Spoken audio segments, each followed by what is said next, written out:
La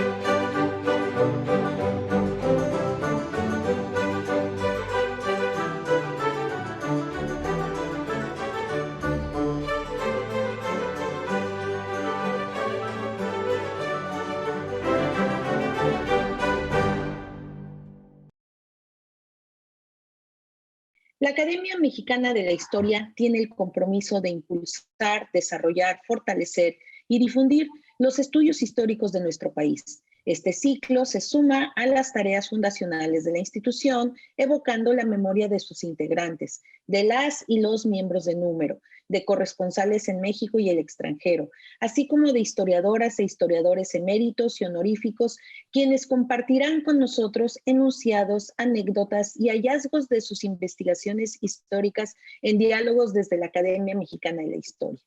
Reconstruiremos desde este espacio la praxis discursiva del oficio de hacer historia, acudiendo a la remembranza individual y colectiva de importantes personajes que han contribuido al campo de la historia en México. Mi nombre es Araceli Almaraz, investigadora del Colegio de la Frontera Norte y académica por Baja California de nuestra asociación. En esta segunda sesión del ciclo 2021, julio-diciembre, nos acompaña la doctora Josefina MacGregor Gárate, académica honorífica.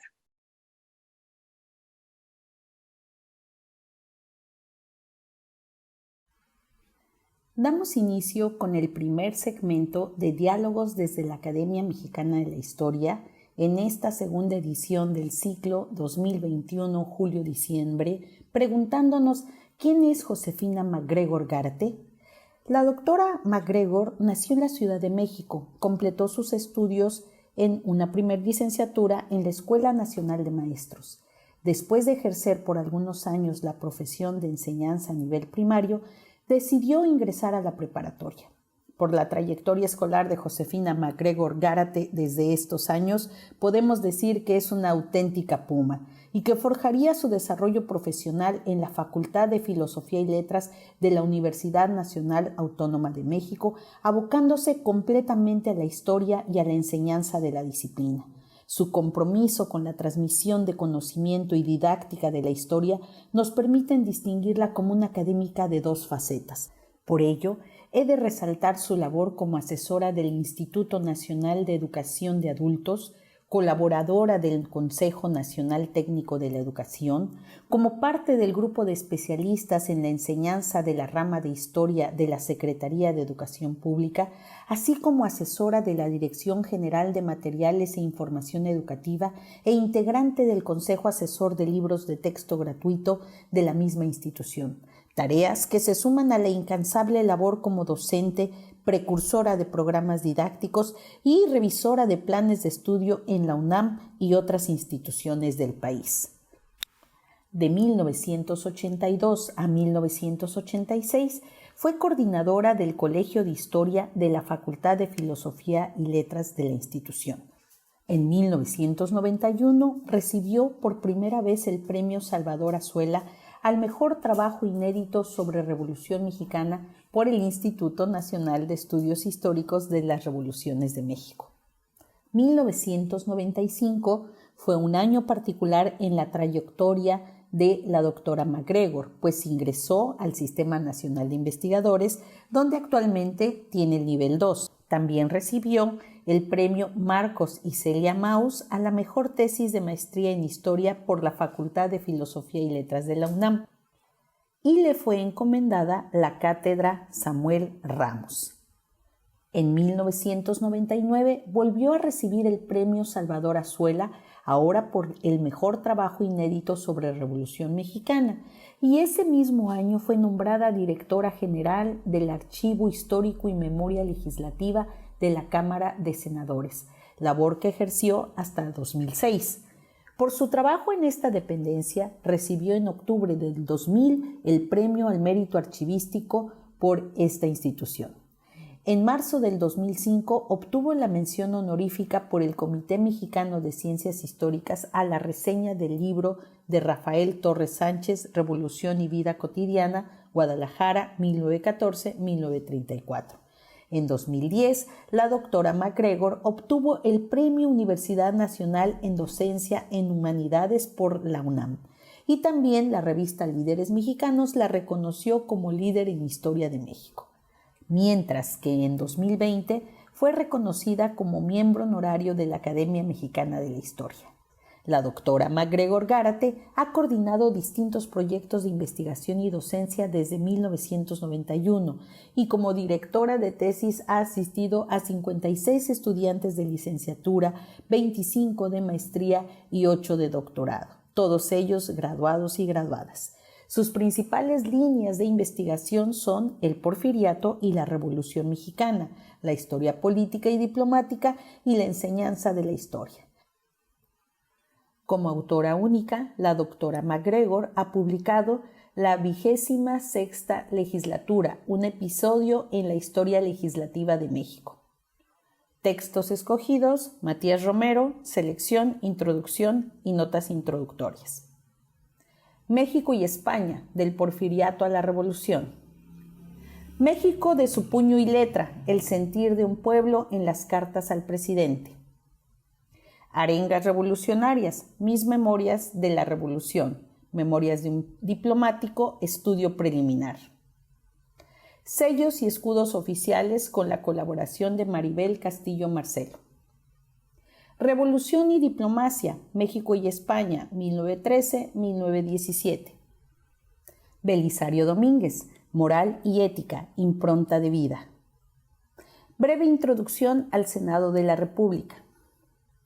Los revolucionarios frente al Porfiriato a 100 años de la Revolución Mexicana. Berta Ulloa, de Fuentes, Historia, Revolución y Relaciones Diplomáticas. Belisario Domínguez, El porvenir de una ética. Del Porfiriato y la Revolución, antología. Entre las asociaciones profesionales a las que pertenece la doctora MacGregor destacan la Asociación de Historiadores de Latinoamérica y el Caribe, The Latin American Studies Association, la Asociación Mexicana de Investigación de Enseñanza de la Historia, de la cual también fue fundadora, el Consejo Nacional de Archivos del Archivo General de la Nación, la Asociación de Historiadores Latinoamericanistas Europeos y, por supuesto, la Academia Mexicana de la Historia como académica honoraria.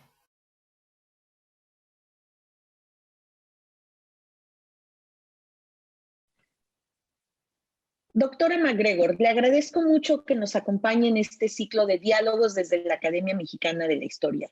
Este es un espacio para hablar de los recorridos, vivencias y emociones sobre nuestra práctica profesional.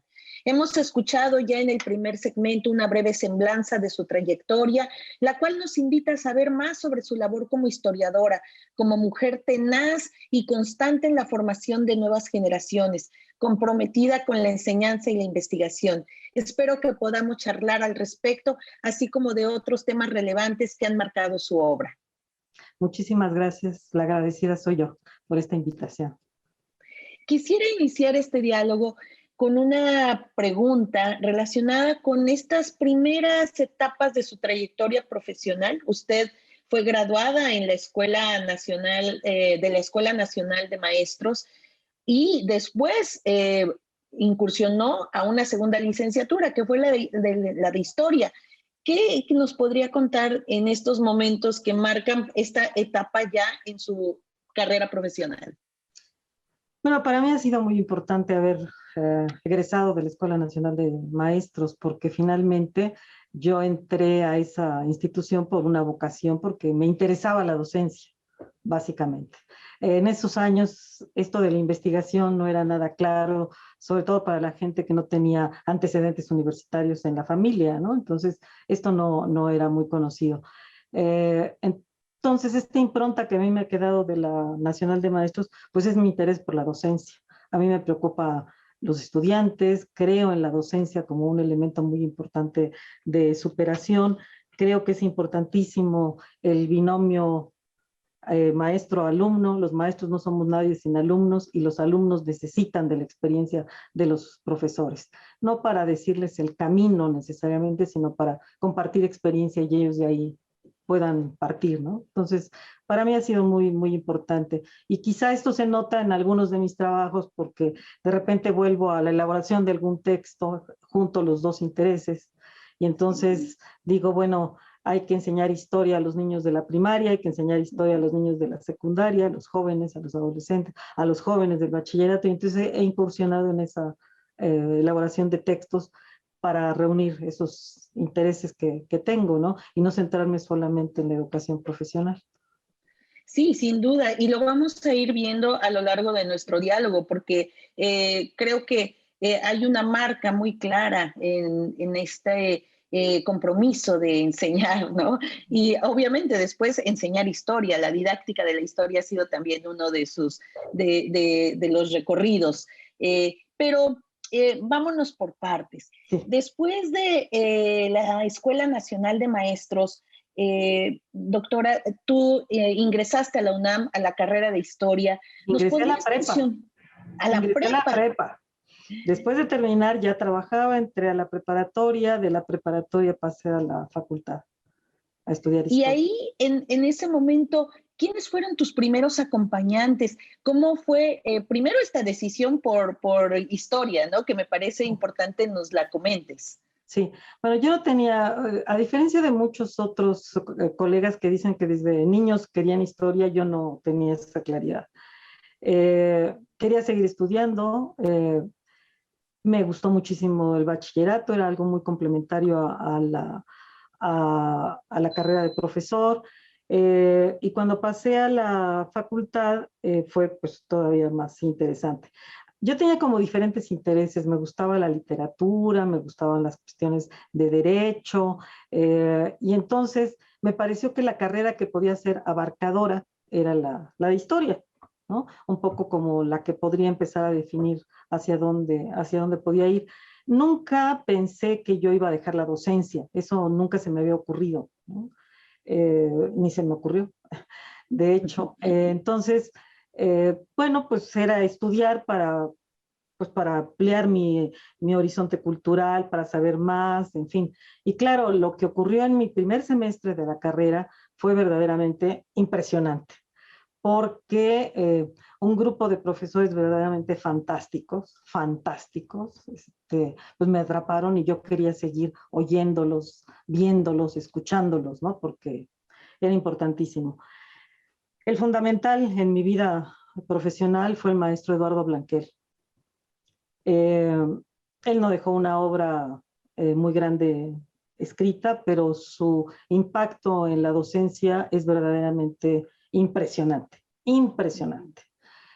Muchísimos alumnos de él lo recordamos por su pasión en las clases, por su conocimiento, por su actitud crítica, es decir, por ahí empezamos a aprender, ¿no? Pero no solamente estaba él, a mí me dio clase en ese primer semestre, que es el que quiero recordar ahorita, el doctor Ortega y Medina, ¿no? En fin, a oírlo hablar solamente era impresionante porque usaba un lenguaje verdaderamente extraordinario, ¿no? Florido, un castellano verdaderamente pulido. Eh, Tomé clase con el maestro Luis González y González. El único curso que dio en la UNAM lo tomé yo, me tocó en suerte llevarlo.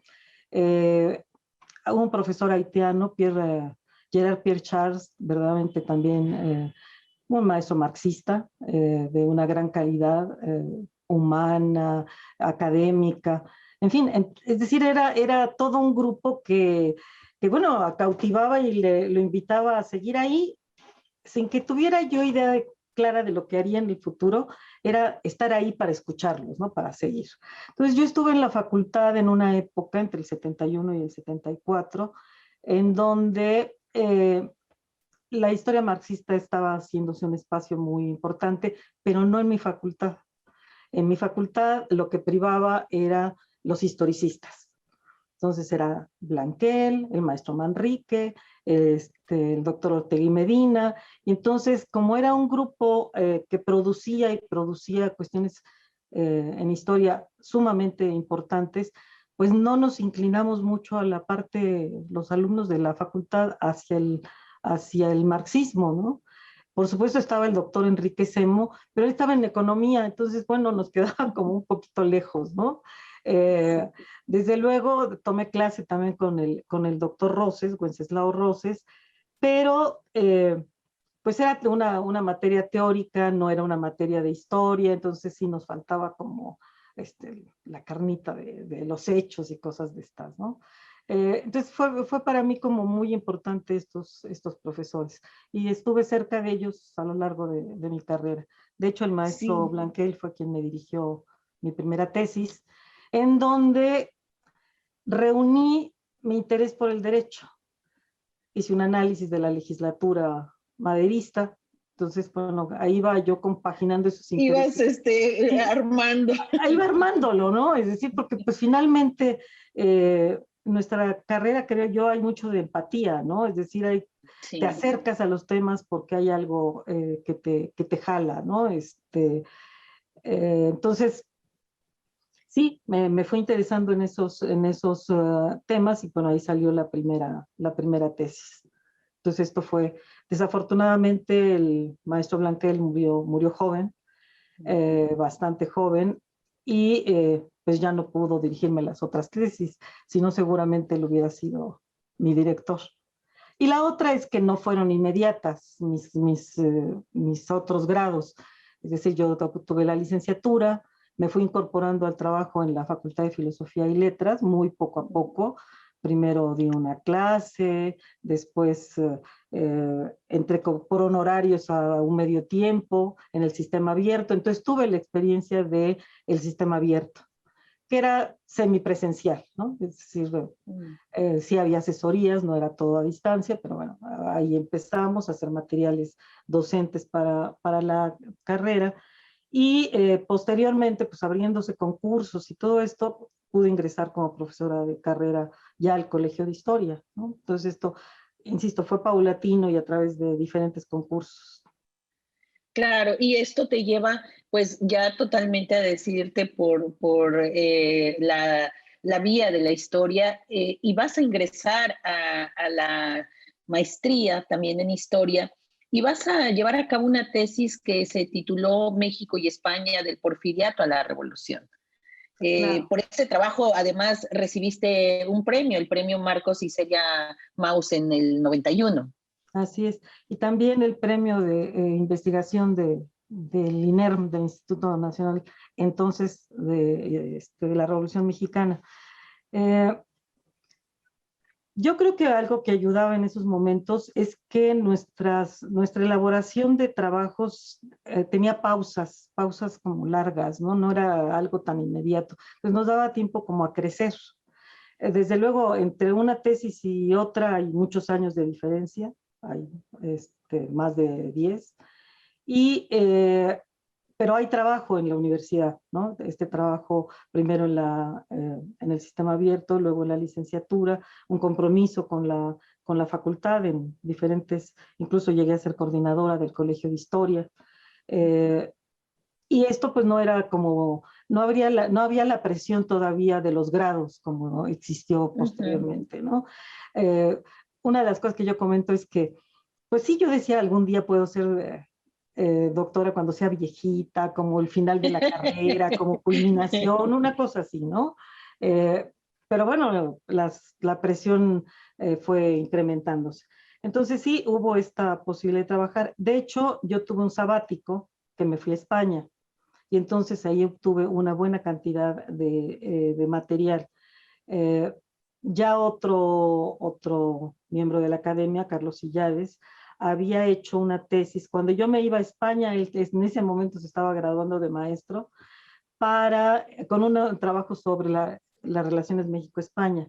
La diferencia de nuestros trabajos es que él ve fundamentalmente el archivo de Relaciones Exteriores aquí en México y yo vi el de España y el de Relaciones. Entonces, eso hizo la diferencia. E incluso Carlos fue el que me animó a que hiciera la tesis sobre el tema ¿no? Y en fin, fue muy generoso de su parte en ese sentido. Y por eso pude dar forma a esto.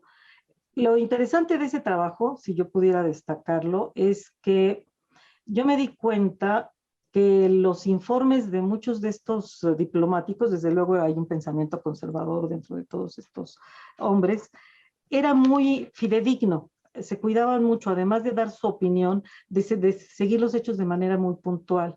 Entonces, lo que a mí me permitiera ver la Revolución Mexicana o el primer periodo de la Revolución con otra mirada informada de lo que había ocurrido, a diferencia de los papeles diplomáticos norteamericanos, en donde generalmente están muy sesgados por parte de los diplomáticos, ¿no? Generalmente están sus intereses primero y luego la información. Acá no, parecía que eran, y eso pude constatarlo también, gente de carrera diplomática que cuidaba mucho estos asuntos, aunque insisto, también daban su opinión y es donde uno se daba cuenta de qué es lo que había en el trasfondo, ¿no? También de esto, pero cuando menos informaban las cosas de manera puntual. Claro, y esto Llegué. entonces va a ser el antecedente de tu tesis doctoral, que es Revolución y Diplomacia, México y España, 1913-1917, ya Así, con un acento muy puntual en estas relaciones diplomáticas, pero incluso tú por ahí escribiste también de la diplomacia a los agentes confidenciales entre 1910 y 1915, cómo no solamente está la parte formal, sino estos agentes confidenciales para generar espacios de negociación, de ¿no? negociación, que se daban perfectamente cuenta los españoles. La colonia más abundante en México era la española en esos Claro. años. Entonces, no era una colonia como la de Argentina o la de Chile, pero bueno, era la más abundante y era social y económicamente muy reconocida. Entonces, los diplomáticos españoles se dan cuenta que tienen que negociar para lograr, no están de acuerdo con la revolución, pero tienen que lograr los mejores espacios y las mejores condiciones para sus conciudadanos. Y eso es lo que van a hacer, ¿no? Finalmente estos agentes. Más que nada, para concluir este segmento, ya en estas dos etapas, tanto de tu formación como maestra y con tu tesis doctoral, aquí, ¿quiénes van a ser tus acompañantes? Tanto profesores, pero igual colegas con los que pues se interpela, con los que se coincide o no se coincide, que van acompañando esta trayectoria de formación. Claro, bueno, muy cercano a mí siempre Javier García Diego, sería uno de ellos, incluso él fue mi director de tesis doctoral. Es decir, Javier y yo casi somos de la misma edad. Eh, Él llevaba delantera dos doctorados, uno en el Colegio de México y otro en, en Chicago. Entonces él podía perfectamente ser mi director de tesis. Entonces él aceptó acompañarme en esto. Eh, Fue muy importante porque es un hombre exigente, excelente lector, excelente lector. Estuvieron en mis sínodos Carlos Illades en el de maestría, por ejemplo, estuvo Pablo Yankelevich, otro miembro de la academia también en el sínodo, Eugenia Meyer, Clara Lida, que también es miembro honorario de la academia. Es decir, por ahí pues todos los consejos de la gente. Yo sé que me fui metiendo en el tema de las relaciones diplomáticas, pero algo que quizás se pierde de vista en mi trabajo, esa es mi apreciación, es que lo que me importa es explicar la Revolución Mexicana. Eso es lo que yo quiero hacer, ¿no? Precisamente la segunda parte del trabajo, que va de 13 a 17, lo que intento hacer es ver lo que está pasando en todas las facciones revolucionarias, ¿no? La carrancista, la zapatista, luego la villista, es decir, poder ver toda esa multiplicidad de revoluciones, como yo le digo, y cómo van teniendo sus vínculos con el exterior. Berta Ulloa, perdón, se me está olvidando alguien importantísimo. Yo tuve oportunidad, por invitación del maestro Blanquel, de participar en el proyecto de Revolución Mexicana del Colegio de México. Entonces a nosotros nos tocaba hacer una parte, y en el mismo espacio donde trabajábamos, yo era estudiante de la licenciatura apenas, estaba ahí el equipo de la maestra Berta Ulloa. Una mujer entrañable, generosa, en fin. Y claro, en el caso de mis dos tesis, pues la persona más especializada en cuestiones diplomáticas, ¿no? Claro. Más que Javier, más que Pablo, más que, en fin. Entonces, ella estuvo conmigo también en esta posibilidad de sacar las tesis. De hecho, hiciste un trabajo biográfico sobre la obra de ella.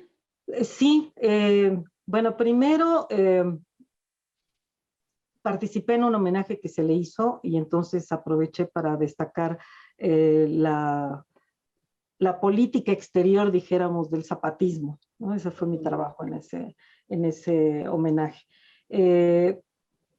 Después se hizo unas biografías en CONACYT, se hizo un tomo especial para mujeres, se incluyó la biografía de Berta Ulloa, y pues de veras tuve el privilegio de que se me pidiera a mí, porque lo pudo haber hecho mucha gente del Colegio de México, pero yo creo que como siempre ha sido tanto mi devoción también por Berta, pues me lo pidieron a mí, ¿no? Incluso la gente del colegio me lo pidió, y salió una pequeña biografía de ella.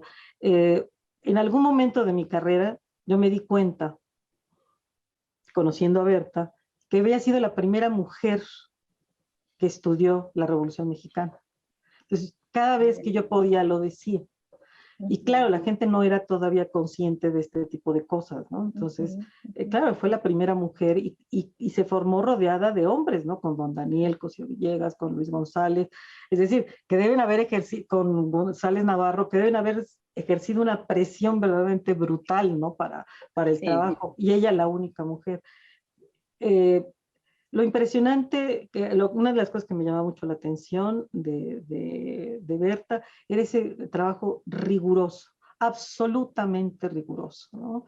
Es decir, uno todavía revisa su trabajo, puede ser que las interpretaciones puedan estar superadas o lo que tú quieras, pero no encuentras un error, ¿no? No hay fallas en el nombre, en las fechas, es algo como muy cuidado, ¿no?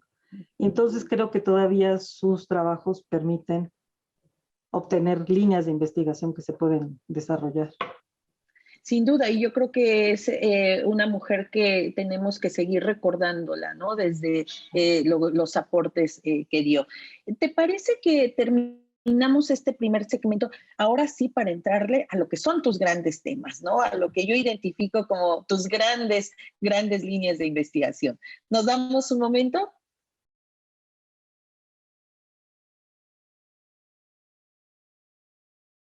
Este segmento para hablar ahora sí, entrar de lleno a que la doctora Josefina MacGregor Gárate, académica honorífica de nuestra asociación, nos hable de Porfiriato, Revolución en México y didáctica de la historia. Yo he identificado al menos estos campos que parecen estos dos grandes campos, pero dentro de ellos se abren como muchas líneas, ¿no? Entonces, una, pues obviamente las relaciones México-España, Porfiriato y Revolución, y nos acaba de decir que un interés muy puntual a lo largo de su trabajo es entender la revolución. Vamos a dejar estos dos y al final retomamos lo de didáctica de la historia. A mí me llama la atención también en los estudios de las revoluciones, como lo has mencionado, doctora MacGregor, también esta relación con otros sucesos de otra escala, por ejemplo, la Primera Guerra Mundial, ¿no? Que se da en medio del conflicto nuestro. Estados Unidos queda como uno de los países que gana, y de filo, pues es nuestro socio, es nuestro vecino, pero además las relaciones pareciera que de Estados Unidos de alguna manera van a también chocar con las relaciones que tiene México con otros países. Y ahí es toda también una vía de discusión. pero háblanos justamente de este interés tuyo por las revoluciones o estas distintas maneras de entender lo que va a suceder en estos años 1910-1917. Bueno, parte de mi interés se debe pues precisamente al maestro Blanquer. Se dedicaba a esta área.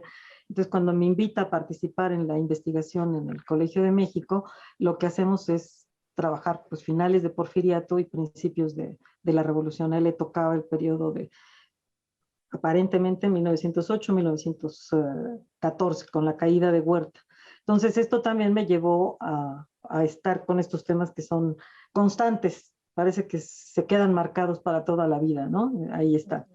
Entonces, parte de las lecturas que hacíamos de fuentes primarias, la historiografía, etcétera, había la idea de que el caos revolucionario, la multiplicidad de grupos se debía a las ambiciones de los personajes que participaban en la revolución. Entonces, la única manera de poder tener una explicación un poco más profunda era no utilizar el mismo patrón de explicación, sino ver que cada uno de estos diferentes líderes tenía proyectos diferentes. A lo mejor las diferencias son mínimas y nos parecieran que no deberían haber causado problemas, pero el hecho es que sí los causaron, ¿no? Entonces, y que no podemos, en eso seguramente mi impronta historicista es muy fuerte, lo que tenemos que hacer es explicar, comprender lo que está ocurriendo y no tratar de exigirle al pasado lo que no te puede dar, ¿no? Claro. Entonces, bueno, Madero pues era un liberal, no tiene para dónde hacerse uno, y entonces tuvo que explicar esa rebelión o esa revolución de ese carácter. Yo llegué, por supuesto, a esta idea de las revoluciones. No creo que sea original mía, yo creo que es original del maestro Blanquel, que de él la retomo en algún enunciado y entonces intento como verlo con más detalle y profundizarlo en cada uno de los momentos. A diferencia de algunos colegas que se vuelven maderistas, villistas, zapatistas, flores magonistas, yo no tomo partido, no quiero tomar partido. Me parece que todos estos proyectos tienen algo de relevante, de importante, que tienen un sentido en ese marco de la revolución y que muchos de esos elementos se fueron tomando en cuenta pues para elaborar el proyecto revolucionario, que es el de 1917, y que pues van a seguir participando a lo largo de nuestra vida, ¿no? Entonces, la otra cosa que me quedaba clara es que siempre los cortes, incluso escolares, era el porfiriato por un lado y la revolución por otro. Pero que yo no puedo entender la revolución si no veo también el porfiriato. No es porque esté buscando los orígenes. Yo sé que mis maestros me dijeron que eso no debía decir porque si no me iba a ir hasta la prehistoria.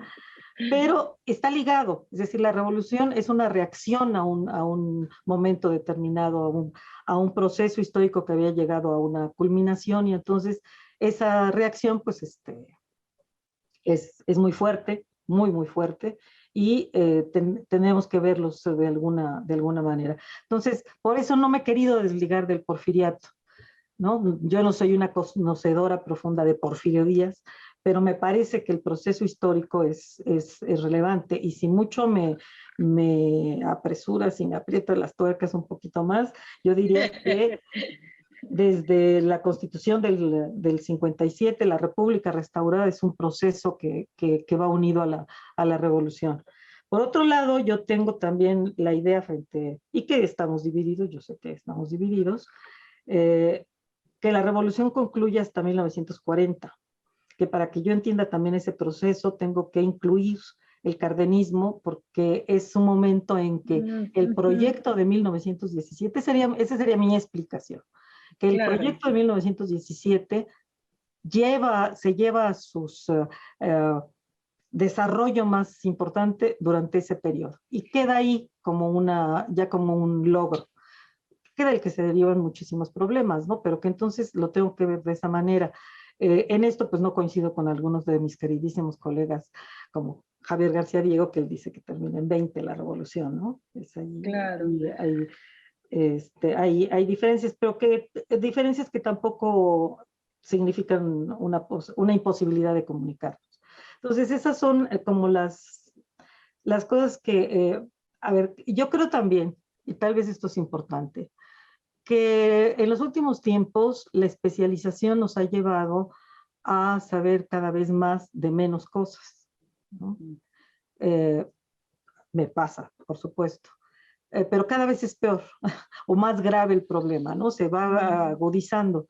Pero creo que la docencia, justamente la docencia, es la que nos permite seguir manteniendo ciertas visiones generales. Yo no le puedo llegar a un alumno que está llegando a la licenciatura en historia, hablarle de cómo se producía la grana cochinilla en Oaxaca en el siglo XVII, ¿no? Es decir, necesita marcos referenciales más grandes. Entonces, por eso creo que la docencia nos va manteniendo en ese sentido. Y entonces por eso siempre quise juntar unir estos dos elementos, porfiriato y revolución, ¿no? Como que tienen que marchar juntos. Claro, y quizá el énfasis más es visualizar continuidades y discontinuidades, ¿no? Así. Que en muchas ocasiones nos permiten no hacer esos cortes tajantes, ¿no? No hay fines. Estás diciendo algo muy interesante y que tendríamos que hacer como evidente. En mis primeros años de la carrera, la idea era las rupturas. Parecía que todo era como desaparecía. Y, y se hablaba de la historia como un elemento de recreación, recreábamos el pasado, ¿no? Finalmente, estamos viendo que no todo se rompe, hay continuidades, entonces tenemos que ver estos dos elementos. Y claro, justo una de las cosas de continuidad que surgen del porfiriato es ese sistema autoritario que permanece en nuestro país, pero ya no por decisión personal del presidente, sino porque la propia ley lo autoriza, ¿no? Entonces, bueno, ahí tenemos las continuidades. Entonces esto es también muy importante, ¿no? Que se empieza a ver estos elementos. Y la otra, que ya vemos que no podemos, por más esfuerzos que hagamos, recrear tal cual fue el pasado, ¿no? Habrá cosas que no puedan hacerse. Pero lo que yo creo que sí se sigue manteniendo es esta idea de que tenemos que buscar explicaciones. Porque creo que uno de los errores profesionales que nos pueden ocurrir muy fácilmente porque nos engolosinamos los historiadores es en los hechos, ¿no? Las anécdotas. Por supuesto que si nos gustan el pasado, nos va a gustar todo eso, ¿no? Las conversaciones, lo que pasó, los detalles, pero no nos podemos quedar ahí y eso es lo que tendríamos que ser conscientes, ¿no? Que hay que buscar explicaciones a esos procesos. Y quizá dejar de lado el protagonismo del historiador para realmente darle el protagonismo a los procesos, ¿no? Y cómo se están entendiendo. Incluso la misma relación entre México y España, pues es un continuo, ¿no? Es un continuo prácticamente desde el colonialismo hasta nuestros días, pero con sus discontinuidades. Estos ejes de la revolución que tú has abordado todavía tienen muchas vetas por explorar. Bueno, has escrito sobre la Constitución del 17, el pragmatismo revolucionario, pero también has observado de manera paralela, como ya te comentaba, sucesos externos que se van a dar en el marco de nuestra revolución. Te quiero preguntar qué elementos o vías muy sólidas ahorita para seguir explorando todavía tienen esta oportunidad de ser desbrozadas, de ser documentadas, de seguir incluso buscando también documentación, que todavía esté esto en proceso, que no esté tan acabado. A ver, yo creo que la aparición de tantas perspectivas históricas como hay ahora ha ido dejando de lado, como tú bien sabes, la historia política, ¿no? Se abandonó mucho tiempo, unos cuantos necios seguimos en eso, nada más. Incluso se hacía extraño que nos ocupáramos de la parte política. Entonces creo que hay muchísimos procesos que todavía se pueden revisar y poder estudiar. Gracias al trabajo que hice sobre México y España, yo me pude dar cuenta que no solamente había sido la Revolución Mexicana la primera revolución social del siglo XX, que sigo sosteniendo, como mucha gente lo hace, que sí lo fue, sino que en esta revolución se empezaron a dar procesos, manifestaciones, que se supusieron eran producto de la Primera Guerra Mundial, cuando en realidad se dieron primero en la revolución. Yo sé que a nivel universal, pues a eso se puede perder, pero es interesante, ¿no?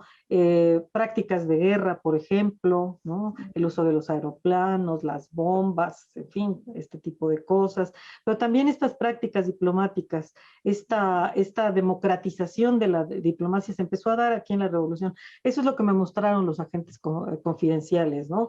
A pesar de tener esa conservadurismo, en fin, empezaron a entrar a otras prácticas y asumir que, ni hablar, Pancho Villa no hablaba francés ni tampoco Zapata, pero tenían que acudir y ver y dialogar con ellos, ¿no? Entonces, creo que esa parte sigue siendo como interesante, ¿no?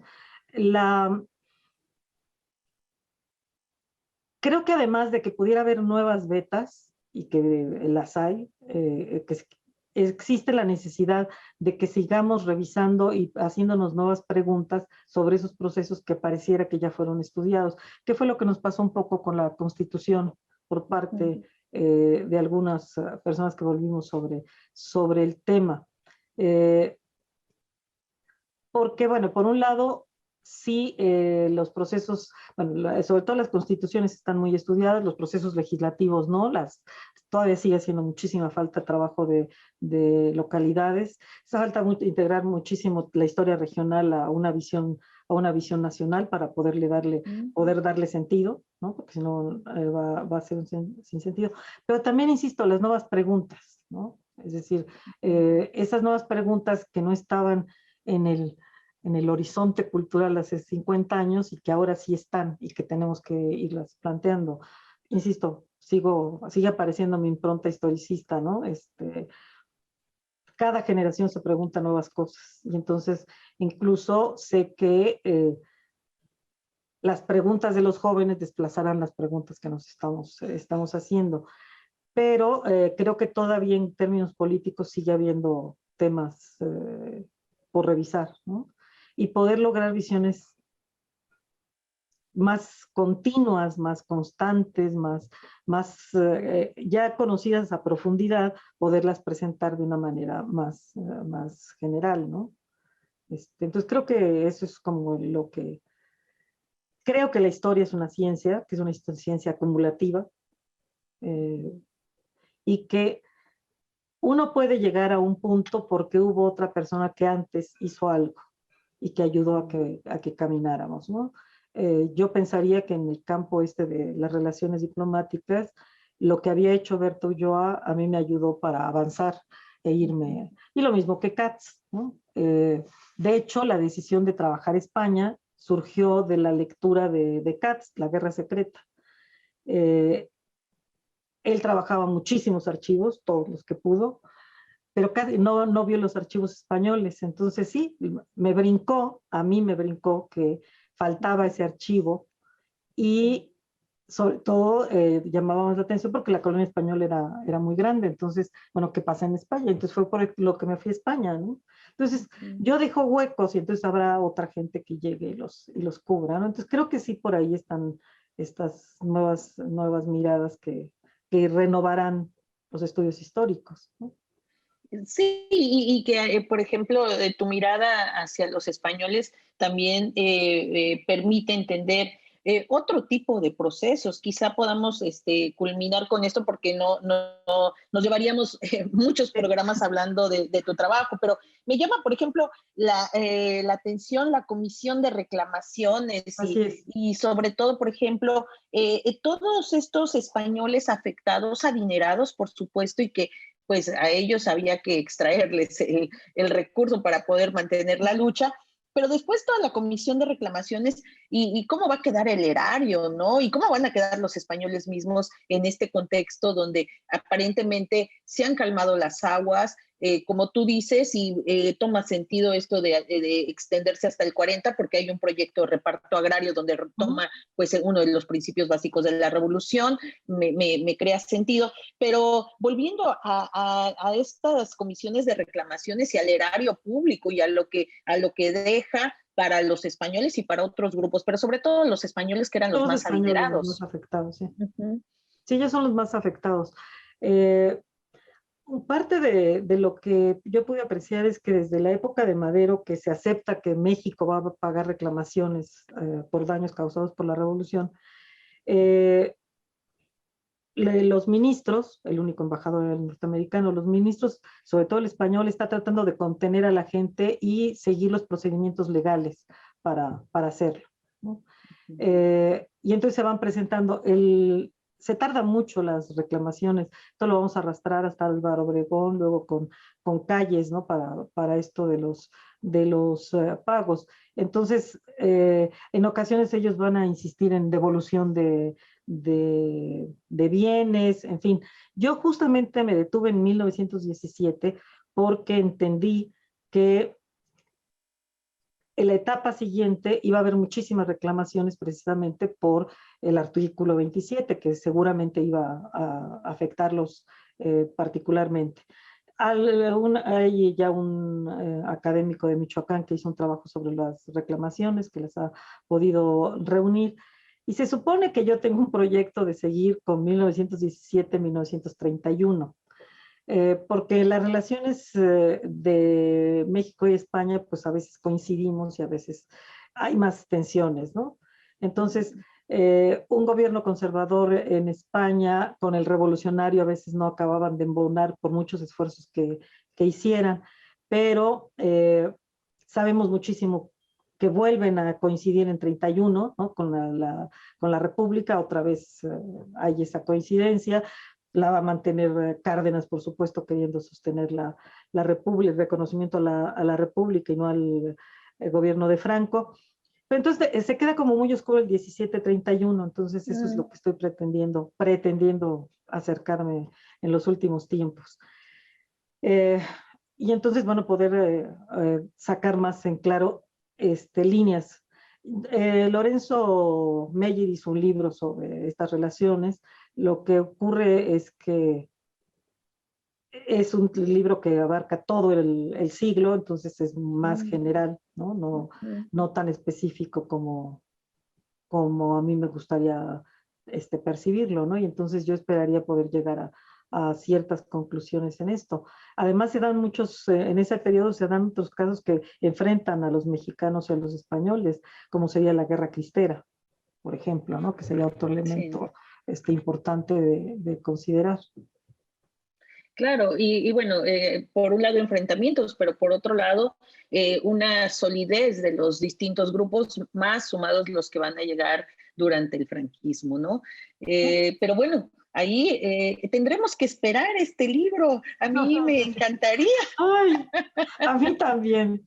El tema es que la vida académica, eso a veces como que no queda claro, exige muchas otras cosas, no nada más la investigación, sobre todo cuando se está en una universidad pública, ¿no? Como Claro. la UNAM, en fin, y tantas otras que tenemos, en donde tenemos que estar atendiendo a grupos de primer ingreso, jóvenes, comisiones, etcétera. Sí, el siguiente segmento lo vamos a dedicar justamente, si quieres, a esta labor docente, que la quiero resaltar enormemente porque ahora sí que podríamos decir casi que está de igual a igual investigación y docencia. En muchas trayectorias no es así, pero en la tuya sobresale muchísimo. Pero para cerrar este segmento, me gustaría preguntarte, doctora Josefina MacGregor, ¿te consideras una historiadora polémica? No, no, no creo ser polémica.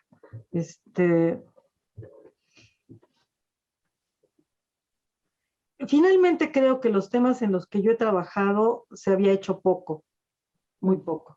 Cuando hago la parte de la legislatura, no se había trabajado demasiado en el asunto. A lo mejor tangencialmente a veces sí tocamos ciertas cosas, algunos de nosotros, ¿no? Por ejemplo, en el caso del constituyente, pareciera que algo que coincidimos Ignacio Marván, Javier García Diego y yo, es en apreciar que en el constituyente no hay bloques formados en la discusión. Y hay gente que sostiene que sí sigue sosteniéndolo a pesar de que hemos argumentado que no. Ahora, yo entiendo que sí hay ideologías contrapuestas en el constituyente, sí las hay. Yo no estoy diciendo que todos los constituyentes, lo que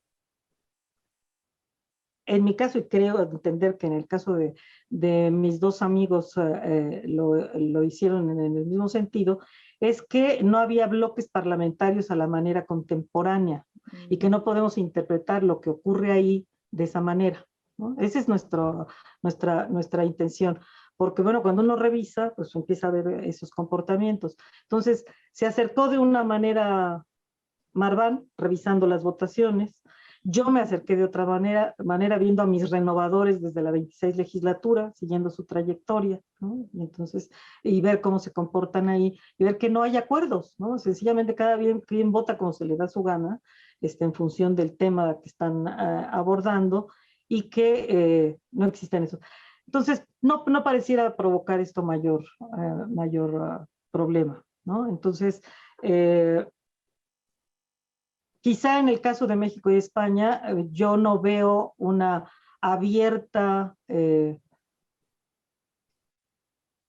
xenofobia hacia una hispanofobia, no la veo, otros sí la ven, otros autores, de manera más contundente.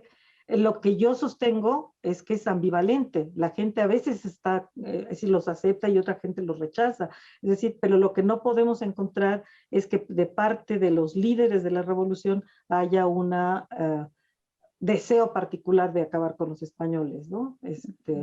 Sí hay presiones, incluso de intereses económicos. Y, por ejemplo, en el caso de Villa, que expulsó españoles en Torreón, lo que trato de mostrar es justamente eso, que los españoles eran los extranjeros que permanecían en sus negocios, mantenían su riqueza, no se movían de México porque estaban cuidando esa riqueza que habían hecho en México y no se la podían llevar tan fácilmente, y que eran los sujetos que estaban en el riesgo, ¿no? En las situaciones de riesgo, y eran los que pues les llevaban las vacas, las cabras, etcétera, ¿no? El algodón, concretamente en el caso de Torreón, claro. Pero que había españoles al lado de Villa, ¿no? Entonces yo lo que trato de mostrar es que Villa tenía un amigo particular que siempre andaban juntos y era español, ¿no? Entonces, porque además los españoles no todos fueron contrarios a la revolución. Hubo gente que se unió a diferentes grupos, otros que los combatieron. Entonces, que las generalidades en historia se nos caen muy fácilmente, muy fácilmente. Ese es un poco el problema. Por eso es que lo que tenemos que ver con cierto cuidado, ¿no? Porque justo yo creo que las generalidades llevan a esos elementos, ¿no? La xenofobia, la discriminación, etcétera. Entonces, que en la medida que vayamos aclarando las cosas, veremos que no es de esa manera. Claro, y así evitamos reduccionismos. Exacto.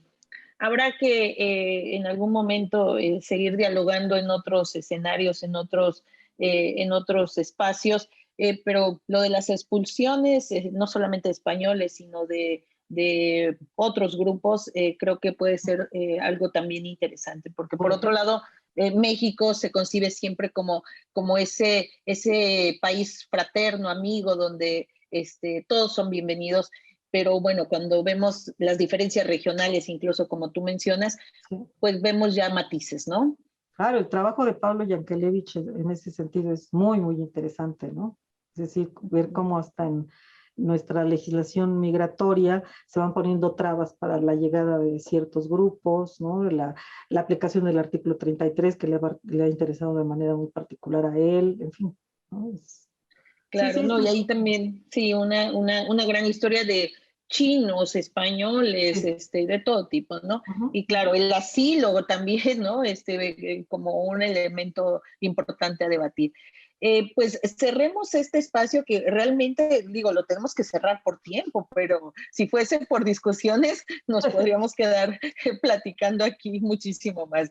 Volvemos en un momento con la doctora Josefina MacGregor a seguir dialogando, porque ahora en el próximo segmento nos vamos a enfocar en una parte muy importante que ella ha desarrollado y que es la docencia.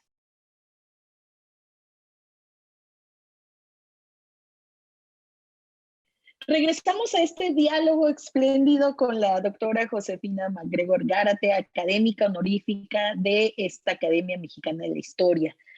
Doctora, existen otros ángulos en tu labor profesional. Uno de ellos es el de la docencia. Y también aquí yo identifico varios planos. Eres una mujer con muchas aristas. Todos somos con muchas aristas, pero en tu trabajo profesional encuentro la labor de la docencia como esta impronta que justamente creo que va a tener sus antecedentes en esta primera etapa de tu vida que ya nos comentaste, porque tu labor como docente es impresionante. Uno basta ver tu currículum y no solamente en el acompañamiento a las nuevas generaciones, en creación de planes de estudios, en revisión de planes de estudios, en apoyo no solamente a la UNAM, a otras instituciones fuera de esta casa de estudios. Así que es una labor y preocupaciones por la enseñanza, incluso la enseñanza de la historia a niveles elementales.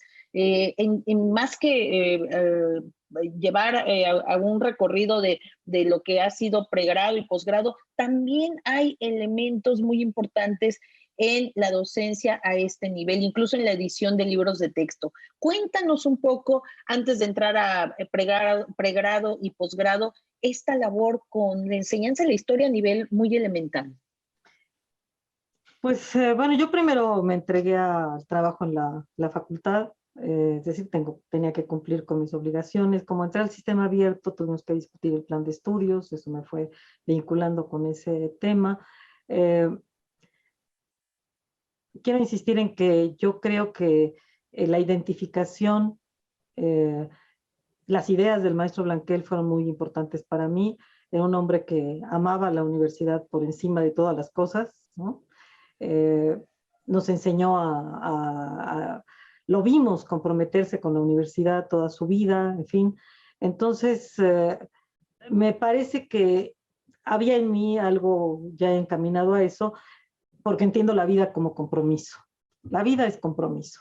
Es decir, yo no me puedo sentar a ver qué pasa por el frente de mí, nada más, ¿no? Tengo que ir haciendo cosas. Nunca fui militante política, no fui tampoco militante feminista, pero sí fui como muy entregada a la parte de la vida institucional. A mí me parece que las universidades públicas tienen una función muy importante, muy, muy importante, y es dar oportunidad a jóvenes que no han tenido privilegios en su vida cotidiana, para que den un salto a otras formas de vida. Entonces, bueno, en fin, estaba en mí que soy responsable, comprometida, etcétera. Entonces me dediqué a esas tareas. Nunca olvidé mi vida personal, por supuesto. Me casé, tengo dos hijas maravillosas, en fin. Entonces, no es que todo sea trabajo y trabajo y trabajo. Pero bueno, siempre buscando ese cumplir. Quizá eso fue lo que fue borrando un poco mi actividad en investigación. Justo de mi maestro, eso sí te lo puedo asegurar que es plenamente de él. Él siempre decía que para que un maestro pueda enseñar en la universidad, tenía que investigar. No investigar para publicar, sino para enseñarles cosas a sus alumnos. Entonces, él, a pesar de que no tuvo muchas publicaciones, era un hombre que se le veía en las bibliotecas, en los archivos, trabajando, y eso, siendo crítico, y era como nos iba mostrando cómo se hacían estas tareas.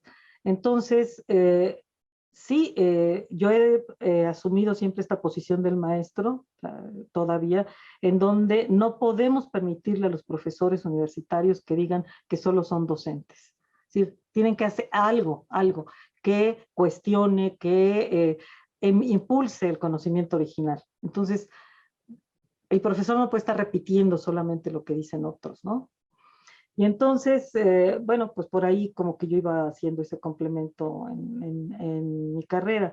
En ocasiones, pues se dio la oportunidad de participar en libros de docencia, y entonces sí me preocupaba porque empezó a aparecer la idea, y todavía creo que está vigente en muchos historiadores y gente que trabaja en la Secretaría de Educación Pública, de que se tenía que formar a los niños y a los adolescentes como pequeños historiadores, ¿no? Es decir, enseñarlos a investigar.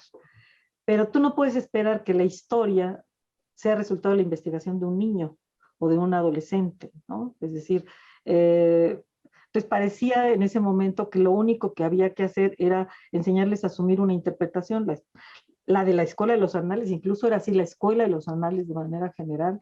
Entonces sí me pareció que se estaban haciendo cosas como impensables con las criaturas.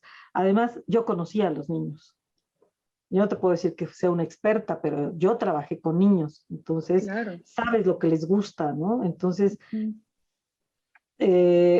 yo trabajé sobre todo los 6 años que trabajé en educación primaria, trabajé con niños de primero y segundo año, nada más. Primero me iba a mi segundo, primero, en fin. Y lo que yo veía y que pude constatar es que a los niños les encantaba la historia. Ujú. ¿Por qué? Porque es como un cuento, si se las platicas como un cuento, ¿no? Ujú. Y apareció Hidalgo y entonces hizo, en fin. Entonces, no es que no les gustara inicialmente, les podía llegar a gustar. Entonces, estábamos trastocando todo esto. Esto no significa que no tengamos que enseñarles a ser críticos, a cuestionarse cosas, pero finalmente esas otras formas no se los estaban enseñando, ¿no? Entonces sí, por ahí me quise meter en esto, y cuando alguien me llama, hubo muchos proyectos que nos hicieron, ¿eh? de los que me llamaron, pero para una cosa de estas, por supuesto, digo que sí, ¿no? Es como algo que siento que es mi responsabilidad. Es, mis temas son responsabilidad, compromiso, ¿no? Ujú. Va por Sí, ahí. y por ahí dejaste tu huella en esos libros de texto, ¿no? Ahí está, ahí están, así es. Ujú, Hay parte uno en de... primaria, otro coordiné para secundario, coordiné otro para bachillerato. Entonces, no fui autora de alguna editorial para hacer libros como sí ha ocurrido con otros colegas. Eh, pero bueno, incluso en uno de ellos, en el de secundaria, eh, como éramos varios participantes, está Antonio Rubial, otro miembro de la academia, Ujú. que hizo la parte colonial, en fin, ¿no? Siempre buscando que llegara como pues lo mejor a los niños, ¿no? De la gente que trabaja en serio los temas. Entonces, por ejemplo, a mí se me quedó en la cabeza que también teníamos que hacer una historia general de, de México, breve, como la historia mínima y como otras que han salido, de la UNAM. Me parecía que también tenía que ir la UNAM, y eso no lo logré, ¿no? Es decir, porque finalmente se nos vino toda esta avalancha de que hay que ser especialistas, que hay que estar publicando, que hay que estar en, en revistas indexadas, etcétera, etcétera, etcétera, y entonces pues ya nadie quiere hacer este tipo de cosas, ¿no? Es decir, le parece que se distrae, ¿no?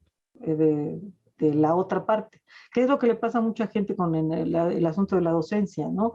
Quieren dar el menor número de grupos, a grupos lo más pequeños que sea posible, para no distraerse de las tareas de investigación.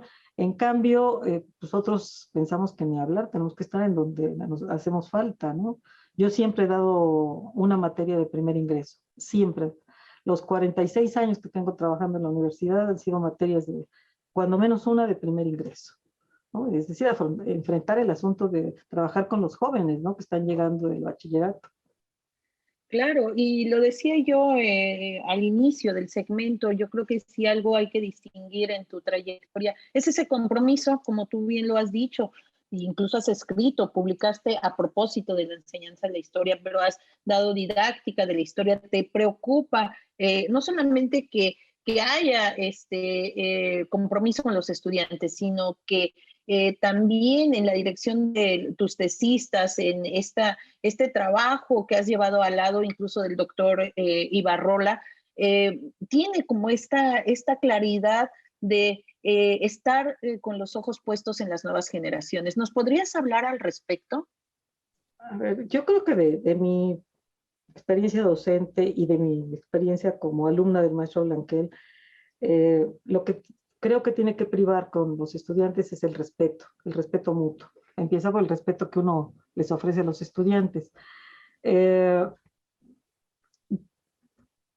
Mi intención es ayudarlos compartiendo mi experiencia, pero ellos son los que, insisto, tienen que encontrar su propio camino. Mencionas a Bernardo Ibarrola.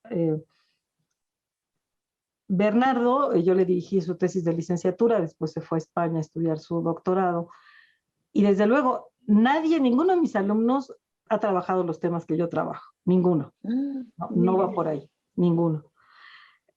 Ibarrola trabaja temas de guerra, ¿no? Eso es lo que a él le interesa. Entonces creo que lo que ha privado en mi relación con los alumnos es el respeto por sus decisiones, mi apoyo para que hagan los trabajos que quieren hacer, mi interés por la diversidad, es decir, si a alguien no le gusta la historia política, no tiene por qué ser historia política. Quiere hacer historia social, que haga historia social. Aquí el tema es que haga buena historia, eso es lo que tiene que ocurrir, ¿no? Entonces, si yo revisara mis temas de tesis que he dirigido, es de todo, ¿no? Van desde el porfiriato hasta los 40, más o menos. Bueno, tengo una del siglo XIX, pero bueno, esa no cuenta. Pero son ellos, ¿no? Hay cine, hay literatura, hay vida cotidiana, en fin. Entonces, creo que esa es la parte que ha permitido que yo pueda tener esa buena relación con los estudiantes, ¿no? Creo que es eso. Que leo lo que me entregan, que se los comento, a lo mejor mis comentarios no son de una profunda sabiduría, pero son comentarios sobre el trabajo que presentan, ¿no? No sobre lo que tendrían que hacer, sino sobre lo que están entregando, ¿no? De lo que están haciendo.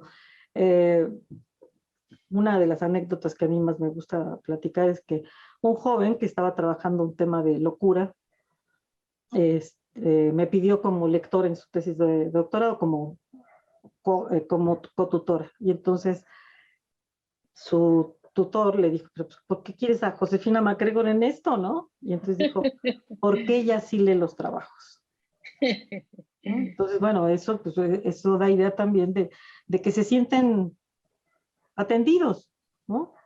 Escuchados, no sé, tienen como esa certeza. Entonces, creo que a eso obedece. Yo veo que a veces mis colegas insisten, ¿no? Si se dedican a la historia social, les dicen a los muchos, no hagan historia política y viceversa, ¿no? Yo no, es decir, me da exactamente lo mismo, ¿no?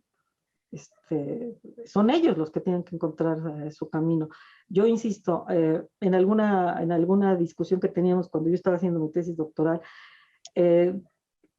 con el maestro Matute, con el doctor Matute, yo decía, quiero hacer una historia sin adjetivos, no quiero hacer historia social, no quiero hacer historia económica, no quiero hacer historia política, quiero hacer historia. ¿Cómo le hago para hacer buena historia? Ese es hacia donde tendríamos que ir, ¿no? Porque finalmente cuando tú lees un buen trabajo de la historia del tema que quieras, pues te atrapa porque te está dando lo que estás esperando, ¿no? Explicaciones, te está presentando las cosas con claridad, te ubica en el tiempo, etcétera, ¿no? Entonces, creo que va por ahí más que nada, ¿no? Yo sé que mi libro quedó. Alguien en la biblioteca lo puede ver a lo mejor dentro de 100 años, pero mis satisfacciones personales están justamente en la docencia. Jóvenes que me encuentran, que me saludan, que me dicen que fui su maestra, a veces yo ya no los recuerdo, ¿no? Pero que están ahí, ¿no? Entonces claro. Sí creo que es más, a mí me da la impresión que la academia, cuando aceptó mi ingreso como miembro honorario, pensó más en mi carrera docente, que era una forma de reconocer a los profesores que nos dedicamos más a la docencia que a la investigación, ¿no? Sí, yo sé que he investigado y sé que trabajo en investigación y sé que he publicado, pero sé también que mis publicaciones podrían haber sido muchísimas más si no le hubiera dado tanto peso a la docencia. Pero por Pero otro estoy lado satisfecha está con... la satisfacción de la formación. Así es, ¿no? Así es. Sí, y en esta ruta sobre la enseñanza, porque yo creo que escuchándote ahorita, más que la docencia, creo que incluso tendríamos que amplificarlo. Es como esta visión de la enseñanza. Tú también has, por ejemplo, contribuido con las guías de estudio para el sistema de universidad abierta en la Facultad de Filosofía y Letras. Tu preparación o aportes a los planes de estudio, que ha sido también constante y que me imagino que es igual exhaustiva. Y ahí entonces también es para que otros colegas, igual que tú, encaucen, ¿no?, las discusiones y el proceso de enseñanza, ¿no? Entonces eso también es muy importante porque se está generando institución a través de este espacio que es bien importante, ¿no? Sí, sí, sí. Sí, yo creo que pues es una discusión de plan de estudios, tiene que implicar a toda la comunidad. No ocurre, pero tendría que ser, ¿no? Tenemos que estar interesados en eso. Yo muy temprano me di cuenta, entre las cosas que cuando uno es joven piensa que el plan de estudios es único, ¿no? Es decir, hay solo una forma. Y pronto te das cuenta de que existen múltiples formas de llegar al mismo objetivo, entonces que todo es cuestión de ir viendo cómo se arma. Entonces tuve la oportunidad de participar en un plan de estudios para crear la carrera de historia, en el caso de Tlaxcala, por ejemplo. Bueno, ahí era a partir de la nada, entonces casi era como diseñar algo particular, en fin, con las condiciones de Tlaxcala, ¿sí? Pero de la nada. Cuando hablas de una carrera de historia que va a cumplir casi 100 años ya funcionando con diferentes planes, no te partes de la nada, te partes de profesores que ya existen, tradiciones que ya existen, como esta que te comentaba, ¿no? El historicismo en la facultad fue muy, muy, muy, muy fuerte. Finalmente ahí estaba Gorman, ¿no? Entonces, hay que ir tomando en cuenta eso, hay que tratar de incorporar nuevas miradas, pero también hay que ver lo que se tiene. Entonces, claro, hay que hacer una participación mucho más amplia, ¿no? Entonces, Claro. sí, que tendría que participar más gente. En este tipo de trabajos a veces no participa toda la gente que debiera. Sí, ahí se antoja también una historiografía de la enseñanza de la historia, ¿no? Para el caso mexicano. Oye, Sí, salen es que es tantos temas, escasa, ¿no? es que cuando nosotros discutimos el plan de estudios vigente, que entró en vigencia en 99, el maestro Manrique sugirió que se quitara enseñanza de la historia porque no tenía resultados. Entonces, fue la única ocasión, yo creo que me enfrenté a un profesor, a un ex profesor mío, ¿no? Y dije, es que eso no puede ser, justo porque no se ha trabajado, tenemos que fomentar que se haga y que se haga bien, porque el peso en las materias siempre está dado en la investigación, siempre, siempre. Pero donde la gente va a trabajar en un mayor porcentaje es en la docencia. Habrá los selectos que se van de investigadores, pero la inmensa mayoría va a ir a dar clases a la secundaria, al bachillerato. Y entonces, ¿qué estamos haciendo con estos jóvenes que van a ir a... Sí, que reflexionen su investigación, cómo les sirve para enseñar, ¿no? Para trabajar sus materias. Y entonces, bueno, se aceptó que se mantuviera la materia, ¿no? Dijiste logro. Sí, ese sí fue logro mío. Es decir, a ver, en el caso del maestro Manrique, pues estamos hablando de un hombre que, no sé si tú todavía lo trataste en la academia, un hombre muy inteligente, totalmente racional. Entonces, no era que decidiera una cosa, sino era, pues lo convencías con argumentos y aceptaba las cosas, ¿no? Entonces, sí lo aceptó. Pero incluso esa incorporación del maestro Manrique a la discusión del plan de estudios te da idea de ese ejemplo que hablo de muchos de nuestros maestros, ¿no? Que ya un hombre consagrado, ya había sido director del Instituto de Estéticas, era miembro de la academia, etc. Y estaba con nosotros discutiendo el plan de estudios, ¿no? Es que estas son las cosas que te van dejando como muestra de gente que quiere su institución. No creo que esto sea solamente característico de la UNAM, ¿no? Yo creo que esto existe en todas las instituciones, ¿no? Sobre todo las instituciones que ya tienen una tradición y que empiezan a crear las nuevas instituciones pues, con el ejercicio de este tipo de cosas. Entonces, claro, hay toda esa presencia de esos profesores en estas discusiones que fueron tanto profesores como investigadores. Es el caso también de Alfredo López Austin, ¿no? Un pilar del Colegio de Historia, y que, bueno, como investigador ha recibido todos los honores, ¿no? Todos los honores. Pero habría que insistir en todo lo que hizo también en su labor docente. Claro. Sí. Que es impresionante. Sí. Sí, sin duda ese compromiso social del cual tú hablas a partir de la universidad pública como formadora de carácter, de profesional, de valores, también de esa mirada y ese compromiso social hacia las nuevas generaciones. Yo creo que esa parte hay que insistirla mucho. Yo quisiera terminar este segmento con una labor también que se suma a todo esto que hemos hablado, tu pasión y tu dedicación a la investigación, a la enseñanza, a la didáctica de la historia, pero esto también se acompaña con dos coordinaciones que tuviste o dos labores que llevaste a cabo. Una, la coordinación del Colegio de Historia, tu labor como consejera técnica de la Facultad de Filosofía y Letras y la dirección general del Archivo Histórico y Memoria Legislativa en la Cámara de Senadores. Estos tres espacios en tu trayectoria, cuéntanos al respecto. Pues mira, era muy joven cuando fui coordinadora del colegio. Un nuevo director tenía que nombrar coordinadores, hizo una auscultación porque no tenía mucho conocimiento de los...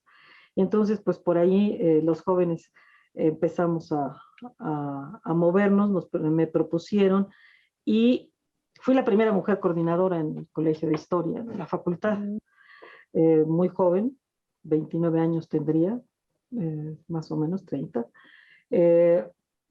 Entonces fue una experiencia muy interesante porque también creo que una es la práctica desde tu lugar de profesor y otra muy diferente como funcionario de la universidad. Aprendes a conocerla de otra manera, ¿no? De ver asuntos de manera global, ver hasta dónde se puede llegar, dónde no se puede llegar. En fin, se cometen muchos errores muy fácilmente, ¿no? En fin. Entonces sí fue una experiencia muy interesante que me hizo dudar incluso de incorporarme a la vida académica nuevamente de manera plena, porque me di cuenta que pues yo tenía un feeling, una combinación de servicio con una valoración académica. Entonces me preocupaba mucho buscar excelentes profesores, promover las discusiones de área, promoví la modificación del plan de estudios en ese momento, que se resistía toda la gente a hacerlo. En fin. Entonces fue una experiencia muy importante para mí para conocer la universidad un poco más a fondo. Así es, esa fue una. Consejera técnica he sido 2 veces. En una iba como propietaria la maestra Andrea Sánchez y yo como suplente. Representábamos ella era muy consciente que representaban 2 formas de ver el mundo, entonces, o de ver la historia, entonces colaborábamos mucho en ese sentido juntas. Y bueno, es otra manera de conocer, porque es desde esta participación colegiada, de ver los problemas de los otros colegios, yo no nada más. La Facultad de Filosofía y Letras es muy compleja, muy compleja. Sin duda es la más compleja de toda la UNAM, que ella en sí es compleja, ¿no? Es una complejidad. Tenemos Total. en la facultad ahorita 15 licenciaturas, solo la facultad. Y hay, que son 23 posgrados. Entonces, bueno, eso en los que participamos, ¿no? Entonces, eso es una complejidad impresionante. Entonces, el consejo técnico, justo mi tardanza ahorita fue porque ahora soy propietaria del consejo técnico, además soy la decana del consejo técnico, y entonces tuvimos una reunión hace poco. Esto que conlleva una serie de responsabilidades, porque ahora como decana tengo que formar parte del tribunal universitario. Entonces, agregó nuevas cosas que yo no había hecho a mi panorama institucional, ¿no? Entonces, Claro. es para mí muy importante porque, insisto, es mi compromiso con la facultad. El archivo histórico del Senado fue una oportunidad única en mi vida. ¿Qué te puedo decir? Una presidenta del Senado, María de los Ángeles Moreno, llegó a la presidencia del Senado y se dio cuenta que tenía muchos papeles ahí como acomodaditos, pero que nada más. Entonces, Eugenia Meyer, la doctora Eugenia Meyer, me recomendó como posible directora. Entonces, pues era eso, llegar y darle forma a un archivo. Entonces, sí fue muy satisfactorio el tiempo que estuve ahí. Logramos hacer lo que teníamos que hacer, es decir, digitalizar todo el material, catalogar ese material y dejar como las bases de lo que podría ser lo siguiente. Incluso, no te puedo decir cómo ha seguido el archivo, pero yo dejé detectado un problema que era central. Ahora las discusiones de las plenarias no tienen la importancia que tuvieron antes porque ya llegan las cosas armadas. Todo está en la discusión en las comisiones y las comisiones no estaban obligadas a dejar su material. Entonces, en el último año que yo estuve ahí dije, necesitamos que nos entreguen papeles de comisiones. Algunas comisiones lo hicieron, otras no. Era terrible el problema y no sé si lo están haciendo, pero estaba detectado ya la dificultad. Tenemos que reunir esos materiales para que esto pueda hacerse la historia de esto, ¿no? Porque las plenarias ya no funcionan, ¿no? Y ahí nada más ves cómo quedaron los votos, qué sé yo, y no acabas de ver las posiciones ni las argumentaciones de fondo muchas veces. Claro, y qué Entonces, hueco tan enorme, ¿no? Así es, Si no se está haciendo, ¿no? Fue muy satisfactorio, muy satisfactorio ese trabajo, ¿no? Porque era entonces, pues eso, también colaborar en una tarea que los jóvenes ya nos están percatando de eso, ¿no? Pero cuando yo era joven, ningún archivo estaba arreglado prácticamente. Cuando yo hacía la licenciatura, me tocó el traslado cuando estaba haciendo la tesis de licenciatura, el traslado del Archivo General de la Nación del Palacio de Comunicaciones a Lecumberri. Entonces, Alejandra Moreno Toscano lo que hizo fue que todos los que íbamos nos pedían un mínimo de servicio social. Nos daban un expediente, póngalo en la caja y con su manita le pone de qué se trata, ¿no? Entonces, bueno, pues así ayudábamos. Entonces, ella hizo una tarea ejemplar en el caso del traslado, en fin, de cómo trabajaron. Entonces, se hizo muchísimo entre los años 70 al 2000 para eso, para acomodar, limpiar, catalogar archivos. Y no hemos acabado, ¿no? En fin, en el Archivo General de la Nación todavía hay muchísimo por hacer, en fin, y en otros archivos. Pero ya muchos están ordenados y organizados. Pero antes era dificilísimo, ¿no? Hacer eso. Claro, bueno, y además en esta parte de la catalogación también tienes trayectoria, no lo tocamos, pero tuviste una beca para realizar la guía documental del archivo Venustiano Carranza, ¿no? Sí, esa era jovencita. Y Sí, bien chiquita en los 70s, ¿no? sí. Sí. Claro, porque otra vez, en fin, es la influencia de los grandes maestros, yo insisto. El maestro Blanquel defendía, a ver, como una posibilidad de tesis en ese momento, que los estudiantes catalogaran archivos. Él decía que muchas veces las tesis no servían de nada, nada más pasaban del examen a la biblioteca y ahí quedaban arrumbadas. En cambio, el catálogo iba a ser de utilidad, ¿no? Entonces, él promovió que algunos hiciéramos catálogos. Entonces, yo estuve en el de Carranza y así conocí a Javier García Diego. Él ya estaba haciendo su doctorado, ya había revisado el archivo. Entonces, cuando me conoció, me dijo, mira, lo que tienen que hacer es esto y esto y esto, ¿no? Porque ella tenía la experiencia de lo que había visto.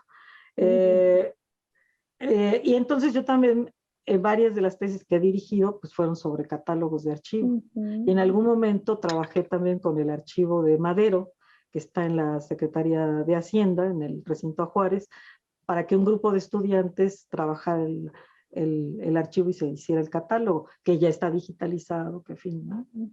Pues creo que hay muchas cosas que se pueden coordinar, ¿no? No le dedicamos demasiado empeño a eso. Pero vuelvo a las satisfacciones. En ese seminario que di de catalogación en el archivo del recinto Juárez, un joven entró, ahí sacó su tesis de licenciatura, ahorita es doctor y es profesor en la Facultad de Ciencias Políticas y Sociales de la UNAM. Entonces, no trabajó conmigo, trabajó con otra persona, pero bueno, uno ve ya la trayectoria, ¿no? Y entonces lo que me dijo, usted me llevó al archivo, ¿no? Entonces, bueno, el de ahí salió y agarró su camino, ¿no? Claro, claro. Claro, sí, y esa satisfacción pues es invaluable, ¿no? Sí, entonces creo que hay muchas cosas que todavía podemos hacer también en ese sentido. Y que se podrían hacer más, ¿no? Si trabajáramos. En algún momento se hizo un convenio con el archivo histórico de la UNAM. También salieron de ahí algunas tesis de catálogo. Y entonces, claro, yo creo que sí es un trabajo que los frutos se ven muy claramente reflejados. Y no era una idea original. La Universidad Iberoamericana lo estaba haciendo con su archivo de Porfirio Díaz, ¿no? Claro, ellos tenían ya alumnos, se los asignaban, era como algo más cotidiano. Nosotros era buscar dónde podíamos hacer los trabajos. Claro. Algo que te gustaría comentar para cerrar este segmento, sobre todo enfocado en las nuevas generaciones de historiadores, en el plano que tú consideres, ya sea trabajo archivístico, de alguna de tus líneas o de las diferentes líneas o esta visión de la historia como esta historia completa, ¿no? No parcializada. Para cerrar esta parte de tu compromiso con la docencia, con la enseñanza y pues con las nuevas generaciones, sin duda.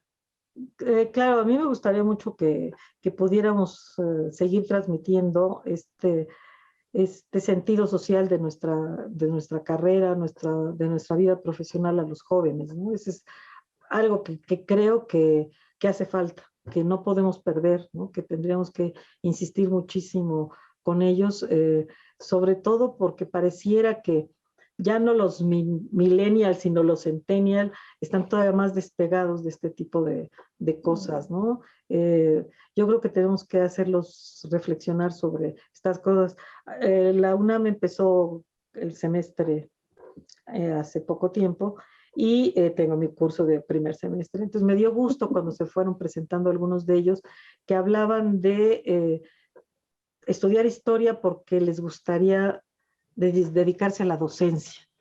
Eso me dio mucho gusto, ¿no? Pensar que sí había gente que está pensando en este tipo de actividades, ¿no? Entonces sí, ahí dice Sí, que hay un compromiso social, ¿no? sí, quizá este compromiso social que debería de venir acompañado como por el gusto de hacer las cosas. Yo Claro, recordaba ahorita que tú mencionabas sobre los niños que no les gustaba la historia, pero así hay también muchos niños que no les gustan las matemáticas y uno recuerda que cuando más le gustan ciertas materias es porque el profesor te sabía el profesor, enseñar, ¿no?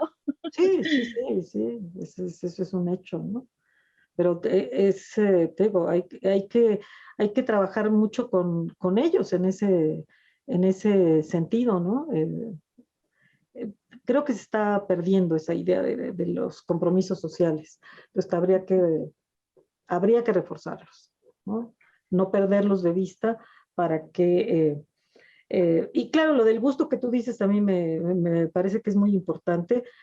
Justo de lo que se hablaba, les pedí cuando decían que un maestro que dijeran quién era ese maestro, eh, para que se recuerde que existe un maestro que narra bien la historia o que les gusta. Pero una de las cosas que les digo también siempre es muy importante que que ustedes vean en este primer año si les gusta la historia. Y no la historia en sí misma, sino crear conocimiento histórico, que es otra cosa, ¿no? Que no es lo mismo leer historia que hacer esto. Entonces, ver si les gusta, porque les digo, porque los próximos 50 años de su vida van a estar haciéndolo. Entonces, lo mejor es que lo hagan contentos, ¿no? Yo sé que siempre podemos quejarnos, pero bueno, finalmente en el fondo nos gusta lo que estamos haciendo, ¿no? Y quisiéramos que fuera cada vez mejor, ¿no? Con mejores resultados, en fin, pero finalmente sí, es algo que tiene que gustarte, pero también que te implique una responsabilidad y un compromiso. Claro, no, y ahora con la transformación digital, uno de repente dice, bueno, pues estos chicos ya todo lo quieren fácil, pero hay, yo creo que tantas oportunidades ahora con estas nuevas también plataformas de hacer diferente la historia y hacerlo atractivo y hacerlo interactivo, no sé, creo que podemos ahí tener otras oportunidades, Sí, ¿no? sí, sí, sí, sí.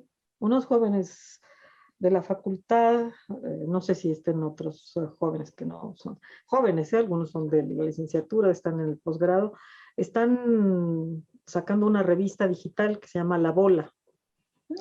Y precisamente entrevistan a gente que trabaja ciertos temas, en fin, están viendo, consiguiendo recursos y demás, pero están intentando algo nuevo, ¿no? Totalmente nuevo.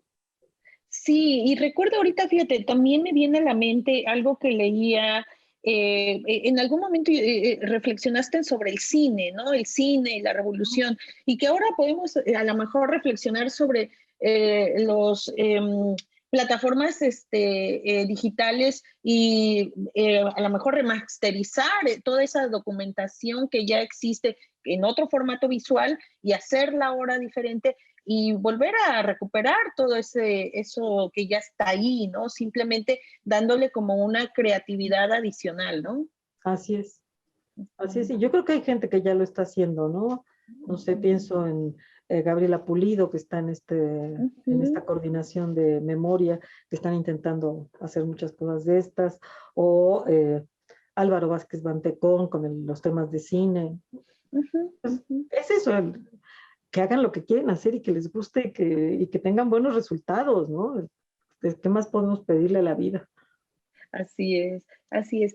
Vamos a pasar en un momento más al crepúsculo de este diálogo, que se nos ha ido como agua. Vamos a hacer un corte.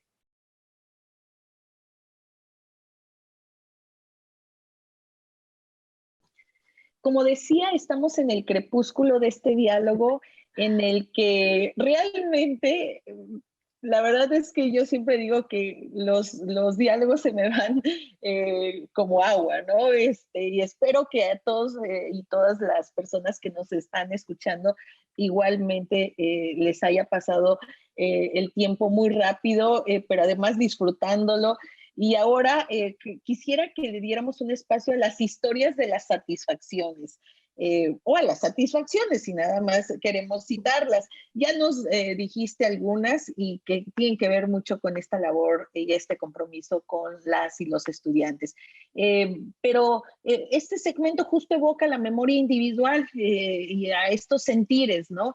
Has recibido a lo largo de tu carrera, querida doctora, varias distinciones, el premio Salvador Azuela en 2 ocasiones, la mención al mérito archivo otorgado por el Archivo General de la Nación, el premio Universidad Nacional en Docencia y Humanidades por la UNAM, una mención por la revista Líderes Mexicanos, y en ese caso tendríamos que decir líderes y lideresas, mexicanos y mexicanas, pero bueno, Me gustaría preguntarte, además de estos reconocimientos institucionales, ¿cuáles consideras que son tus mayores satisfacciones? Más allá de un premio, una medalla, algo que tú sientas que nos anticipaste algo, pero en este momento de reflexión íntimo, eh, ¿cuáles son? Pues yo creo que esto que ya te decía, ¿no? El que los alumnos me recuerden, el que, o que este alumno diga, eh, no importa que no sepa sobre mi tema, me interesa que me lea, ¿no? Es decir, que reconozcan ciertas, este, eh, aportes de mi parte, ¿no? Me da mucho gusto cuando un alumno cercano publica, cuando un alumno cercano termina su carrera, ¿no?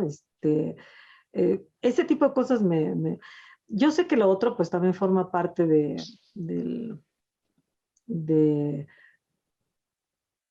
pues, del orgullo personal o de sentir uno que va cumpliendo, ¿no? Pero porque va resarciendo, yo creo, cosas como las críticas que también uno recibe, por supuesto, ¿no? Entonces, pues eso ayuda como a ir enfrentando la vida, porque pues finalmente uno no es monedita de oro, entonces no funciona así. A ver, yo soy una persona muy directa. Yo veo un problema y lo afronto y lo enfrento. No le doy la vuelta para ver qué ocurre. Entonces, claro, eso ocasiona muchas veces molestias en la gente, ¿no? Entonces, eh, yo siempre he dicho que yo no sé si soy una buena profesora. No lo sé. Lo que sí sé es que soy muy responsable. Eso es lo que sí sé, ¿no?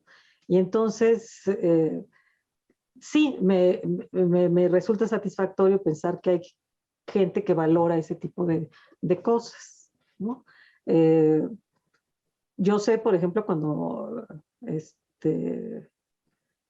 yo participé en un proceso, en el primer proceso de apertura de la academia, en donde se presentaron currículos para ingresar como miembro, ¿no? de la academia. Eh, no pude ingresar, ingresaron otras personas que merecían muchísimo ese ingreso. Eh, Uno de ellos había sido mi alumno, otro había sido yo sinodal de su examen de doctorado, etcétera, ¿no? En fin, tenía vínculos con los tres que quedaron en esa ocasión. Yo no ingresé. Por eso me sorprendió y me sorprendió gratamente cuando me incorporaron como miembro honorario, ¿no? Es decir, entiendo por la edad, número uno, ese es un primer factor importante, pero la otra que sí pienso que lo que se estaba valorando es eso, ¿no? El trabajo docente que había hecho y que no había prevalecido la cantidad de libros que yo hubiera publicado. Entonces eso creo que te digo, sí fue gratificante. Eh, Sin embargo, se ha quedado como en algo muy privado. Es decir, yo no le he avisado a la gente que pertenezco a la academia ni cosas de estas, ¿no? Además, porque como no se ha hecho los eventos que se hacen al respecto, pues bueno, y como la pandemia no tiene para cuándo acabar, sigo en espera. Pero insisto, yo creo que esa parte es la que alguna vez estaba en Querétaro en un congreso y apareció un señor que me dijo que había sido mi alumno, ¿no? Y que se acordaba mucho de mí, etcétera. Entonces, bueno, ese tipo de cosas son como muy gratas, ¿no? O te digo, ver que los alumnos crecen, eso es muy bonito, muy, muy bonito. Es decir, cuando yo veo a un alumno que entró, que lo tuve en el primer semestre, y te puedo decir nombres, ¿eh? En el primer semestre, que venía del CCH y que estaba tirado en la banca, y termina en el Colegio de México como Wow. doctor en historia. No, no, no. No creo que sea mi labor, ¿eh? No me la adjudico, pero es como bonito ver crecer a la gente, ¿no? Sí, sí, sí. O te digo, esa evolución. El caso que tú mencionas, Gui, esos no son muchos, desafortunadamente. La docencia tiene sus partes también, ¿qué puede ser? Eh, Tristes, no sé si tristes, En fin, que no, es producto de la vida. La gente se va, está cerca de ti, pero en un momento de la vida lo lleva por otros lados y se van a otro lugar, ¿no? Eh, Quizá tú conozcas a Diana Méndez. Sí, ¿cómo no? Bueno, Diana fue mi alumna en la licenciatura y yo le dije la tesis de licenciatura. Ahora está ya en Tijuana, ¿no?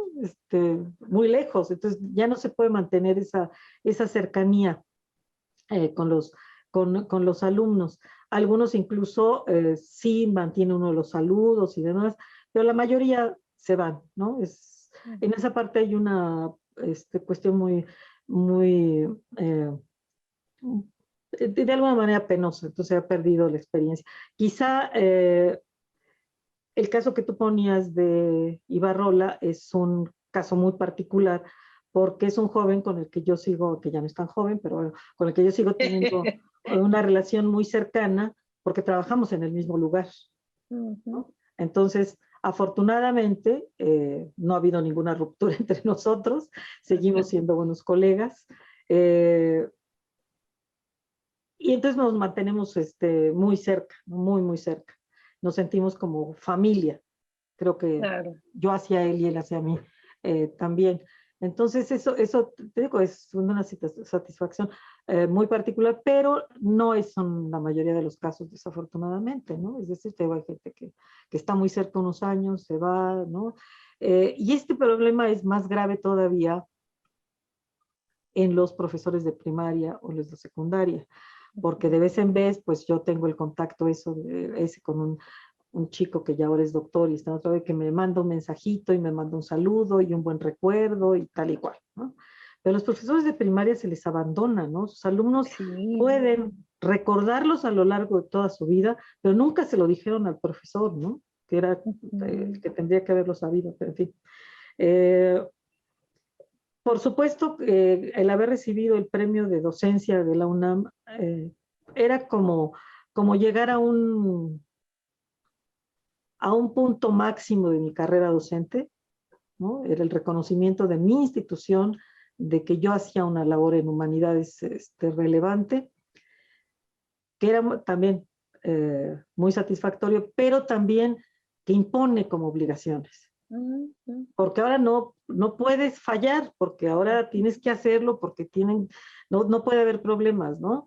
Me acaban de nombrar dictaminadora de algo y viene una tarea dificilísima de muchas horas de trabajo y yo dije, yo no puedo faltar a mis clases, pídanme lo que quieran, pero no voy a faltar a mis clases. No me importa dejar la investigación, por eso di ya muy largo el proyecto ese que tengo, pero a las clases no voy a faltar porque finalmente sobre eso he construido mi imagen, mi proyección, ¿no? Entonces no voy a empezar ahorita a que, tengo un compromiso, me tengo que ir, no voy a poder venir, aunque esté justificado, ¿no? Entonces, eso lo saben. Yo no falto a clases, punto, ¿no? Y voy desde la primera a la última. Claro, ahora ya puedo ir diciendo, bueno, ahora sí me puedo enfermar alguna ocasión, ya no lo sé, pero por lo pronto sigo con esa línea, ¿no? Impone, por supuesto que a mí me tiene preocupada lo del discurso en la academia, ¿no? Porque te digo, el reconocimiento te implica pues un tener que dar de sí algo tuyo, algo que sea mejor, ¿no? Entonces, pues sí, me preocupa, pero ahí está todavía la preocupación pendiente por la pandemia. No, pues es que esta pandemia nos dejó sin discurso a muchos. Sin discurso, sí. No, pero son muchísimos. Digo, y seguimos ahí colaborando, yo en mi parte muy comprometida, igual que tú lo asumí y todavía sin discurso. Pero creo que pues justo estamos enfrentando situaciones atípicas que pues nos imponen retos. Ha sido verdaderamente rico, interesante escucharte, conocerte, aunque sea mediado por esta plataforma. Pero creo que eso nos está permitiendo la academia, conocernos, que te conozcan, y los que no sabían que estás en la academia como miembro honorario, pues ahora lo sabrán y disfrutarán de este diálogo tanto como espero que lo hayan disfrutado quienes nos están escuchando en vivo, en el estreno. Y me dará mucho gusto conocerte ya en persona En cuando nos persona, veamos. igualmente, Araceli. Sí, sí, yo me doy cuenta que tú te acuestas una tarea pesada. Puede ser grata seguramente, pero sí pesada porque hay que revisar las cosas, los papeles, enterarse, ¿no? Además del gusto personal que le pones al asunto, ¿no? Para que esto pueda producirse, si no, no funcionaría. Pero Pues sí, te agradecemos en nombre de la academia la enorme gentileza de estar aquí, de tenernos un no, ratito, aunque sea, y de habernos compartido todas estas cosas que nos has comentado el día de hoy. De verdad que muchísimas gracias y esperamos que nos sigan en el próximo diálogo. Gracias, doctora no, Josefina gracias a ti, MacGregor Araceli, Gárate. muy amable, y a la academia. Gracias.